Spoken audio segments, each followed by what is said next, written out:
26장은 이삭의 이야기입니다.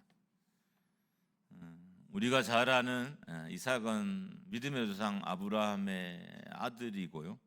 그 다음에 쌍둥이 야곱과 에서의 아버지이죠.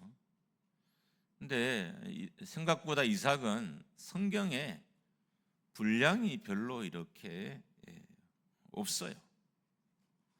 아버지보다도 분량이 훨씬 적고 아들인 야곱보다도 분량이 훨씬 적고 손자인 요셉보다도 분량이 훨씬 더 적습니다. 중요한 인물이 아니어서 그럴까요? 근데 우리가 그냥 이성적으로 곰곰이 생각해 봐도 이삭하면 떠오르는 사건이 별로 없어요. 아내인 리브가를 들에서 맞이하는 장면이 있고 또 모리아 산에서 제물로 바쳐지는 장면이 있는데 이 장면은 솔직히 말하면 이삭의 이야기보다는 아버지의 이야기인 거죠. 아버지 아브라함의 믿음의 이야기지 이삭의 이야기라고 보기는 좀 어려움이 있습니다. 또한 성경에는 이삭에 대해서 오히려 부정적으로 기록해 놓은 것도 있어요. 물론 아브라함의 불신앙도 기록이 됐고 야곱의 불신앙도 다 기록됐지만 그 짧은 이야기 중에 오히려 이 이삭에 대한 부정적인 표현이 있습니다. 27장 1절 전반절에 보면 이삭이 나이가 많아 눈이 어두워 잘 보지 못하더니, 성경에서 눈이 어둡다는 표현은 이렇게 좋은 표현은 아니에요.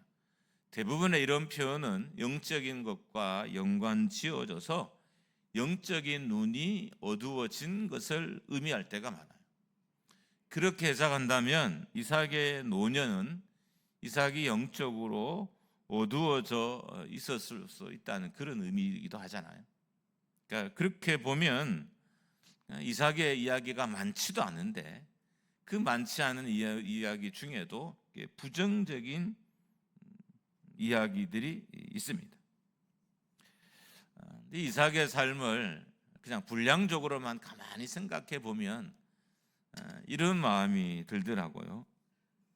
두드러지지 않는 인생도 있고 드러나지 않는 인생도 있을 수 있다.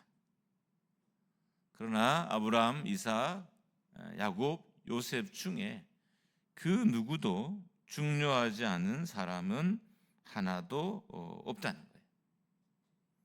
근데 유난히 이삭만은 존재감이 없어 보여요. 아버지보다도 존재감이 없고 아들 그리고 손자보다도 존재감이 없습니다. 그런데 성도들은 생각보다 이 점을 잘 이기지 못하더라고요. 성도만 그런 게 아니라 목회자도 그래요. 그러니까 이걸 잘 이겨내지 못하는 거죠. 두드러지지 않는 자기의 삶, 수고하고 애썼음에도 불구하고 아무도 몰라주는 자기의 삶, 땀 흘렸음에도 불구하고 별 열매가 없는 자기의 삶을 생각보다 사람들이 잘 이겨내지 못해요. 그래서 어떤 경우는 이 상태가 심각해지면 예배가 엉망이 되기도 하고요. 어떤 경우는 인생의 황혼기에 믿음에서 멀어지는 성도들과 목회자들도 있어요. 불행한 건 완전히 자기의 생애를 엉망으로 만드는 사람도 있어요. 여러분, 인생이 늘 같은 모습일 수는 없잖아요. 그러니까 두드러지지 않는 인생도 있어요. 잘 드러나지 않는 인생도 있고 노력한 만큼 평가받지 못하는 결과가 없는 인생도 얼마든지 있을 수 있는데 문제는 우리가 이 일들을 잘 견뎌내지 못한다는 겁니다. 근데 알아야 할 것은 성경에 아브라함과 이삭 그리고 야곱과 요셉 그 누구도 중요하지 않다고 기록된 건 없다는 거예요. 다른 분량으로 기록은 됐지만, 어떤 면에서는 더 부정적으로 기록은 됐지만, 이삭의 삶이 다른 믿음의 4명의 조상들에 비해서 더 못하다고 평가하는 공간은 없다는 거예요. 어떻든 이삭의 순종이 없었으면 야곱과 요셉도 없었을 것이고, 이삭의 순종이 없었으면 아브라함은 믿음의 조상이 못 됐을 거예요. 그러니까 이삭이 어린 나이에도 불구하고 순종했기 때문에 아버지인 아브라함이 믿음의 조상이 될 수 있었던 거예요. 그렇게 본다면 이 4명의 삶에서 이삭은 반드시 꼭 필요한 사람이라는 겁니다.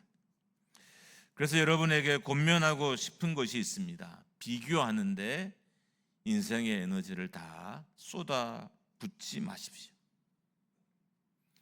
좀 드러나지 않는다고 해서, 좀 제대로 평가받지 못한다고 해서 거기에 여러분의 인생의 에너지를 다 쏟아붓지 말라는 거예요. 이 일은 하나님이 좋아하신 일이 아니라 마귀가 좋아하는 일입니다. 어떤 사람은 자기를 가치 없게 여기고 평가해서 거기에 온 생애의 에너지를 다 빼앗겨요. 나는 왜 이렇게 가난하게 태어났을까? 나는 왜 이렇게 못났을까? 왜 나는 남들보다 더 환영받지 못할까? 나는 왜 남들에게 존경을 받지 못할까? 왜 내 인생엔 수고만큼 열매가 없을까? 여러분, 말하자면 끝이 없는 비교의 대상이 우리의 삶에 있어요. 마귀는 어떤 걸 좋아하냐면 여기에 여러분과 저의 에너지를 다 빼앗기는 것을 마귀가 너무너무 좋아해요. 여러분, 저는 열등감이 없을까요? 당연히 저에게도 열등감이 있죠. 저는 키가 좀 더 컸으면 좋겠어요. 예. 몸도 좀 이렇게 날씬했으면 좋겠고, 등등. 저는 학벌에 대한 의외의 콤플렉스가 좀 있어요. 생각보다 있어요. 학벌도 좀 더 나은 데를 나왔으면 좋겠고, 등등 온갖 것이 있어요. 여러분, 저처럼 비교 대상이 없는 사람은 한 명도 없어요. 근데 문제는 많은 성도들이, 또 많은 목회자들이 이 쓸모없는 이곳에 에너지를 다 빼앗겨서 하나님을 위해서 드릴 수 있는 온전한 에너지가 없는 거예요. 여러분, 하루 종일 자기를 비교하고 그렇게 열등감에 빠져 있다가 오늘 주일 오전 예배를 온전히 하나님께 드릴 수 있을까요? 한 일주일 내내 자기의 삶을 막 욕하다가 하나님 앞에서 손들고 하나님을 온전히 찬양할 수 있을까요? 일주일 내내 여러분을 남들보다 더 낮게 세워주지 않는 하나님의 막 원망을 퍼부며 살다가 여러분, 오늘 이 자리에서 정말 합당한 예배를 여러분이 올려드릴 수 있을까요? 당연히 못합니다. 비교하는 것으로 여러분 자신을 괴롭히고 있지는 않습니까? 여러분에게 권면하고 싶은 게 있어요. 충성하셨으면 천국의 상급을 믿고 흔들리지 마십시오. 헌신하셨다면 천국의 상급을 믿고 무너지지 마십시오. 여러분이 흔들리면 여러분의 가정이 흔들리고, 또 교회가 흔들리고, 사역이 흔들리고, 예배가 흔들려요. 사단은 이 일을 너무 좋아해요. 그래서 끊임없이 여러분을 누군가의 비교 대상에 올려놔요. 동창회를 가도 비교하게 만들고, 백화점을 가도 비교하게 만들고, 길거리를 다녀도 비교하게 만들어요. 여러분, 그렇게만 하면 우리는 절대로 하나님이 기뻐하는 예배를 드릴 수 없기 때문에 사단은 이 일들을 정말 부지런히 하고 돌아다녀요. 이게 사단의 일이 아니라고 생각하기에 딱 맞잖아요. 왜? 누구나 가지고 있는 마음이니까. 이 마음은 모든 사람이 다 가진 마음이라서 이것을 사단의 일이라고 그렇게 말하는 것이 애매한 아주 그런 상황이에요. 그래서 사단이 일하고 역사하기에 너무너무 좋은 상황인 거죠. 그런데 많은 목회자와 성도들이 사단에 속아서 천국이어야 될 자기의 삶을 지옥을 만들어 놓고 사는 것을 보게 됩니다. 여러분이 흔들리면 잘 익어가던 열매가 썩어 떨어진 일들이 벌어지게 되고요. 도착의 항구를 향해 가던 배가 난파를 당하고 잘 짓던 집들이 무너지고 있어요.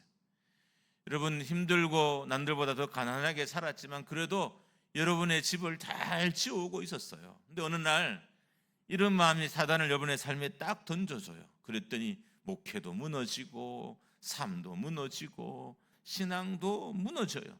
여러분 사단이 얼마나 좋아하는 거예요. 사단이 한 일이 아닌 것처럼 잘 포장해서 한 영혼과 교회를 망치기에 너무 좋은 일인 거예요. 그래서 사단이 아마 지난주에도 여러분과 저의 삶에서 부지런히 일했을 것이고 오늘 이 설교를 듣고 돌아가 한 주간을 삶을 살 때도 사단은 여전히 똑같은 모습으로 여러분을 그렇게 공격할 것입니다. 또 권면하고 싶습니다. 쓸데없는 일에 흔들리지 마십시오. 아무것도 아닌 일에 여러분의 은사도 낭비하지 마십시오. 마음이 상하면 하나님의 음성이 들리진 않아요. 여러분 우리가 마음이 상하잖아요. 하나님 말씀이 안 들려요. 들려도 왜곡되게 들려요. 상해진 마음으로 섬기는 교회가 건강할 수 없고 상해진 마음으로 드린 예배가 온전할 수 없다는 것입니다. 심지어 성도들은 하나님의 말씀조차도 정반대로 해석을 해요.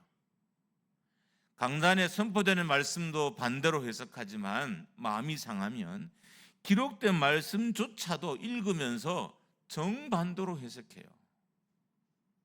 혹 요즘 여러분에게 이런 일들이 일어나고 있지 않습니까?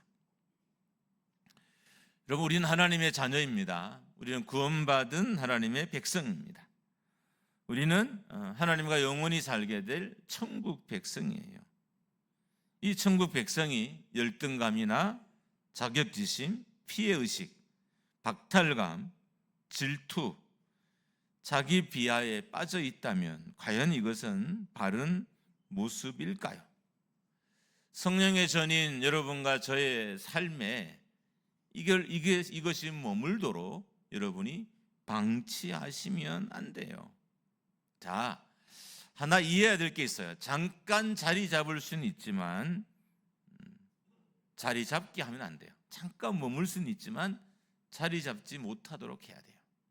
사람이 한계가 있어서 잠깐 동안은 그런 생각이 우리 삶에 머물 수는 있어요. 누구든지. 그러나 이 생각이 내 삶에 오래 자리 잡지 못하도록 해야 합니다.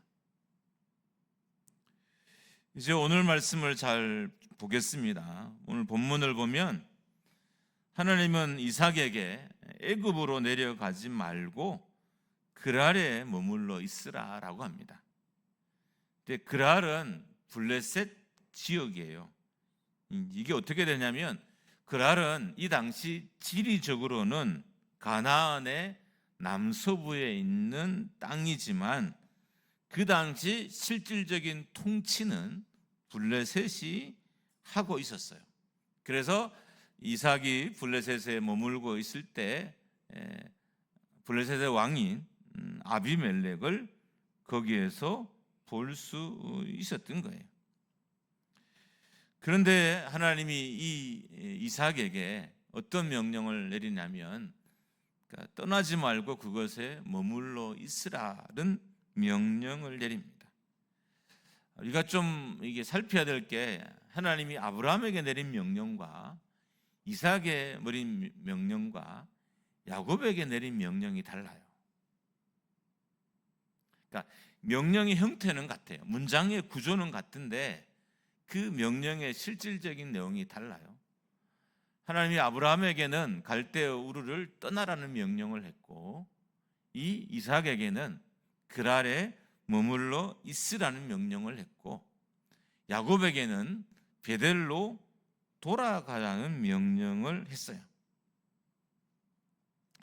같은 명령의 형태인데 하나님이 세 사람에게 한 명령의 내용은 되게 차이가 있습니다. 그래서 우리는 하나님의 명령을 잘 들어야 돼요. 하나님이 나에게 머무르라고 명령하셨는데 내 마음이 왜곡되어져 있으면 이 명령을 듣지 못하는 거예요. 떠나라고 했는데 내 마음이 왜곡되어 있으면 이 떠나라는 음성을 다르게 해석을 하고 돌아가라는 명령 또한 얼마든지 그렇게 해석할 수 있다는 거예요. 그런데 이 세 가지 명령에 특징이 하나 있어요. 그러니까 내용은 다른데 특징이 하나 있어요. 그 특징이 뭐냐면 순종하면 복을 받게 하겠다는 것입니다. 그러니까 순종할 때 얻게 되는 축복이 이 세 가지 명령에는 다 전제되어 있어요. 그걸 기점으로 한다면 하나님이 여러분과 저에게 하시는 그 어떤 말씀이든 우리가 순종하면 그 순종에는 반드시 축복이 뒤를 따라온다는 거예요. 3절 4절 말씀을 같이 한번 읽어보겠습니다. 3절 4절 시작. 이 땅에 거류하면 내게 복을 주고 내가 이 모든 땅을 너와 내 자손에게 주리라. 내가 내 아버지 아브라함에게 맹세한 것을 이루어 내 자손을 하늘의 별과 같이 번성하게 하며 이 모든 땅을 내 자손에게 주리니 내 자손으로 말미암아 천하 만민이 복을 받으리라. 그러니까 모든 하나님의 명령에는 축복이 있습니다. 우리가 순종하게 되면 얻게 되는 은혜가 있어요. 그러기 위해서 첫 번째 해야 될 일은 하나님의 명령을 잘 분별해야 된다. 하나님이 지금 내게 하신 말씀이 어떤 말씀인지를 잘 분별을 해야 돼요. 그래서 엉뚱한 순종을 하지 않도록. 여러분, 생각보다 많은 목회자들이 엉뚱한 순종을 해요. 근데 목회자들의 실수는 가리기가 되게 쉽잖아요. 왜냐하면 하나님이 나에게 그렇게 말씀하셨다라고 하면 다 가려지잖아요. 근데 그거를 내려놓고 정말 그냥 하나님과 나와 1대1 관계 사이에서 하나님의 명령을 해석하면 제가 바르게 해석하지 못한 상황도 되게 많아요. 만약에 하나님이 제게 하신 말씀을 제가 바르게만 해석했다면 어떤 일이 벌어졌을까요? 지금보다 훨씬 더 나은 모습으로 여러분 앞에 있었을 거예요. 그게 설교든 뭐 그게 아니면 목회하는 모습이든 아니면 뭐 그게 교회의 규모든 어떻든 등등, 제가 만약에 하나님의 명령에 온전히 순종했다면 훨씬 더 나은 모습으로 예배하고 있었을 거예요. 그런데 많은 사람들이 하나님의 명령을 잘 분별하지 못해요. 그 분별하지 못하는 가장 큰 이유가 이제 마음이 왜곡되어져 있는 거죠. 왜곡되어지는 거.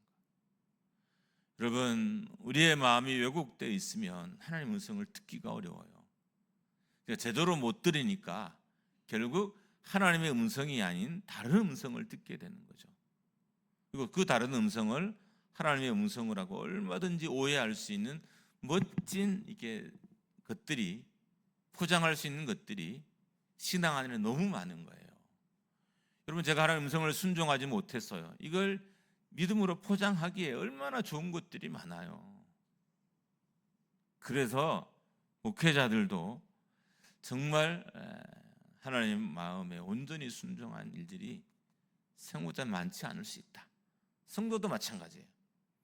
여러분도 과연 여러분의 삶을 향한 하나님의 음성을 온전히 들으셨나요? 온전히 들으셨나요?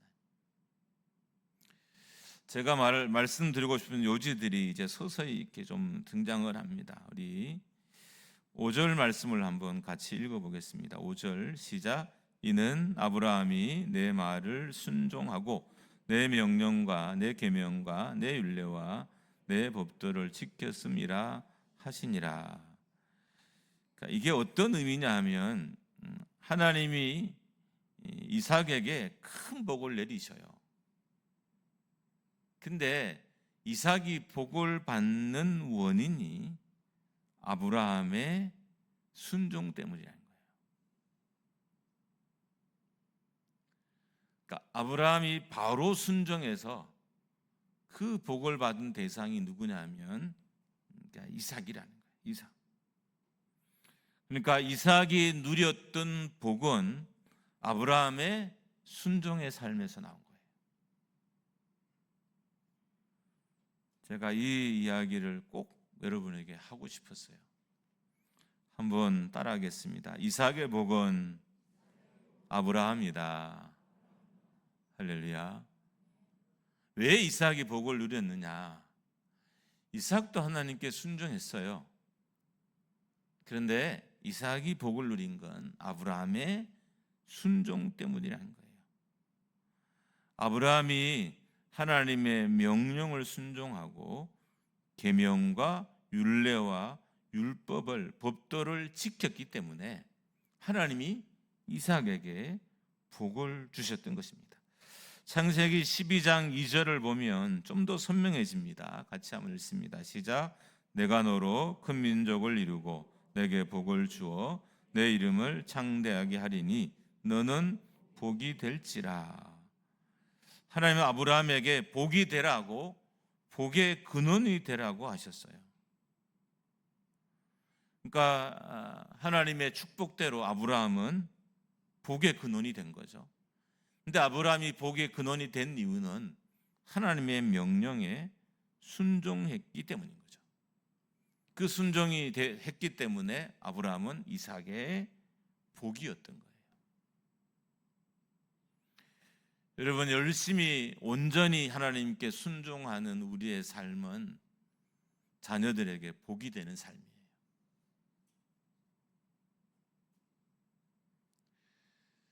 부모들로 인해서 앞길이 막히는 자녀들이 많죠.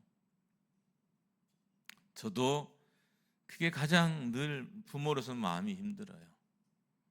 혹 내가 목회자로서 하나님께 잘 순종하지 못해서 우리 아들과 딸의 길을 내가 막고 있는 건 아닐까. 이게 가장 부모로서 힘든 마음인 거예요. 내가 목회자로 힘든 마음은 내가 하나님의 음성에 온전히 순종하지 못해서 성도들의 복을 막고 있는 자는 아닐까. 저는 여러분에게 복이 되어야 될 사람이잖아요. 근데 내가 순종하지 않으면 저는 복이 되지 못하는 거죠. 여러분의 근심이 되고 여러분의 걱정이 되고 여러분의 괴로움도 얼마든지 될 수 있어요. 하나님은 아브라함에게 복이 되라고 하셨고 하나님의 축복대로 아브라함은 이삭의 복이 되었어요. 여러분, 다윗도 마찬가지입니다. 다윗이 믿음으로 살았기 때문에 자녀들의 복이 되었어요. 그래서 다윗의 후손들은 죽어야 될 상황에도 불구하고 아버지 다윗 때문에 다 살 수 있었어요. 그러니까 심판 중에도 아버지 다윗 때문에 국류를 얻었던 거예요. 결국 다윗의 순종으로 인해서 다윗의 자녀들이 복을 누렸던 것입니다. 여러분, 우리의 삶은 누군가의 복이 될 수 있습니다. 아브라함의 삶은 이삭의 복이었습니다. 아브라함이 믿음으로 살았기 때문에 특별히 율례와 법도와 하나님의 말씀과 음성에 순종하는 삶을 살았기 때문에 이삭에게 복이 되었던 거죠. 반대로 생각하면 나의 삶은 누군가의 재앙도 될 수 있습니다. 믿음으로 살지 않은, 하나님의 음성을 온전히 분별해서 온전히 순종하지 못한 것으로 인해서 내 삶은 얼마든지 누군가의 재앙도 될 수 있습니다. 여러분, 우리가 왜 목회자들을 위해서 기도해야 될까요? 제가 얼마든지 여러분에게 재앙이 될 수도 있기 때문이에요. 여러분, 저희를 기도해서 제가 좀 더 잘 되고 우리 가정이 좀 부유해지는 것에 포인트가 진짜 있네요. 진짜 포인트는 뭐냐 하면 여러분이 저를 위한 기도를 멈추는 순간 저는 하나님의 음성에 순종하지 않고 거역하는 자가 되어서 교회나 여러분에게 얼마든지 재앙이 되는 사람도 될 수 있다는 거예요. 그래서 목회자들을 위해서 기도해야 되는 거예요. 앞서 있는 분들을 위해서 기도해야 돼요. 그분들이 공동체의 복을 빼앗아가는 자가 되지 않도록 하기 위해서, 그분들을 위해서가 아니라 나를 위해서라는 거예요. 이삭의 복은 아브라함이었습니다. 우리 시대의 표현으로 바꾸면 여러분과 저의 믿음이 자녀들에게 복이 된다는 거예요. 자녀들의 복은 본인들이 열심으로 살아서도 누릴 수도 있고요, 본인들이 하나님과의 관계에 의해서도 누릴 수도 있어요. 그렇지만 자녀들의 복은 부모의 순종의 결과일 수도 있다는 거죠. 복을 한 모양으로 다 규정할 수는 없어요. 그러나 말씀은 분명하게 우리에게 가르칩니다. 나의 순종은 누군가에게 복이 된다. 우리는 대부분 부모들이잖아요. 여러분, 우리가 교회를 다녀서 자녀들에게 복이 되는 게 아니라 내가 하나님의 음성에 순종할 때 내 삶이 자녀들에게 복이 되는 삶이 된 거예요. 목사라고 와서 자녀들이 다 복을 받는 게 아니에요. 목회자가 순종을 해야 자녀들이 복된 삶을 누려요. 물론 모든 인생을 단편적으로 그럼 우리 아버지가 순종하지 않아서 나는 이렇게 보기는 어려운 게, 삶이 여러 모양으로 구성되어 있잖아. 내 노력의 결과일 수도 있고요, 온갖 조합물이 삶이니까. 그렇지만 확실한 것은 내 삶은 자녀들의 누군가의 복이 될 수 있다는 거예요. 이 사실을 우리가 오늘 마음에 잘 새겨야 됩니다. 5절에 보면 아브라함이 하나님의 말씀에 순종했고 아브라함이 하나님의 명령과 계명과 율례와 법도를 지켰기 때문이란 거예요.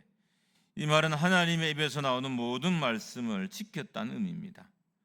왜 우리는 누군가의 복이 되지 못할까요? 왜 우리는 누군가의 축복이 되지 못할까요? 하나님의 말씀에 순종하지 않았기 때문인 거죠. 하나님의 말씀에 순종하지 않는 부모가 자녀의 복이 될 수 있을까요? 아브라함의 순종이 이삭의 복이 되게 했던 것입니다. 왜 부모가 방해물이 되고 망하게 하는 장본인이고 부모 때문에 가정이 깨지고 부모 때문에 인생이 불행해질까요? 부모가 크리스찬임에도 불구하고 그런 일들이 왜 일어날까요? 우리가 하나님의 명령에 순종하지 않았기 때문입니다.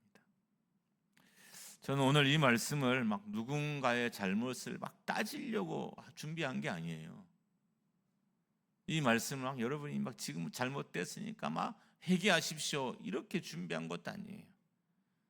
그냥 제가 무슨 말씀을 전할까 엄청난 고민이 있었어요. 그러다가 이 말씀이 메모도 해놓고 했던 말씀들이 정말 한 주간 동안 이렇게 고민이 되더라고요. 하나님 분명히 아브라함이 이삭의 복이라고 했는데 나는 누군가의 복된 목회자일까? 난 자녀들에게 복이 되는 아버지일까에 대한 질문을 참 오랫동안 했던 것 같아요. 그래서 여러분도 함께 고민해 보자고 한 거예요. 이전에 여러분의 삶을 책망을 하거나 그렇게 말씀을 들었다면 100% 잘못 듣는 건 아니지만 굳이 그까지 생각하지 마세요. 그냥 오늘 주어진 말씀만 가지고 좀 생각을 하셨으면 좋겠습니다.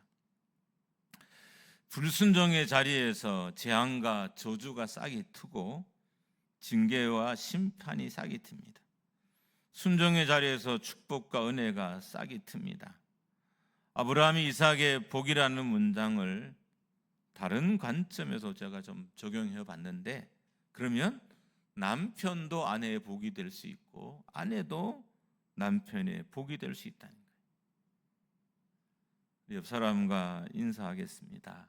내가 당신의 복이 되겠습니다. 시작. 할렐루야.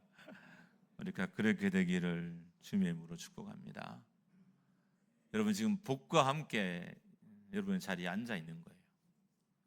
또 안 믿으시는 표정이신데 여러분 복과 함께 앉아 있는 거예요.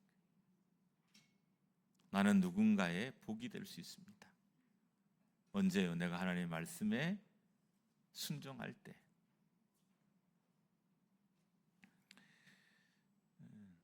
다른 관점에서 적용해 보면 교회도 성도의 복이 될 수 있고 성도도 교회의 복이 될 수 있다는 거예요. 목회자도 성도의 복이 될 수 있고 성도도 목회자의 복이 될 수 있다는 것입니다. 조건은 똑같아요. 교회도 하나님의 명령과 계명과 율례와 법도를 순종할 때 누군가의 어떤 사람에게 복이 되는 것이고 성도 또한 하나님의 계명과 말씀에 온전히 순종할 때, 바르게 순종할 때 우리가 또 복이 될 수 있다는 그런 의미입니다. 반대로 내가 누군가의 복이 되려면 하나님의 말씀과 명령에 순종해야죠. 여러분, 복된 삶을 누군가의 복이 된 삶을 사는 건 정말 행복한 일인 것 같아요. 그러려면 그러니까 많이 빌어서 그런 복은 주어지지는 않는 거예요. 미신은 빌면 복이 온다고 생각하잖아요. 그게 미신과 복음과의 차이예요. 빌어서 복이 오는 게 아니에요, 여러분. 우리가 산에 가서 많이 빌고 막 2박 3일을 빌어서 복이 오는 게 아니에요. 내가 누군가의 복된 삶이 되는 게 아니라 내가 하나님의 음성과 말씀에 순종할 때 내가 누군가의 복이 되는 삶을 살 수 있게 되는 것입니다. 만약에 우리가 그렇지 않았다면 아마 하나님의 말씀을 순종하지 않는 흔적들이 우리의 삶에 많기 때문이에요. 그럼 한번 순종하지 않는 흔적들을 때로는 이렇게 여러분 과거 후벼파기 잘 하시잖아요.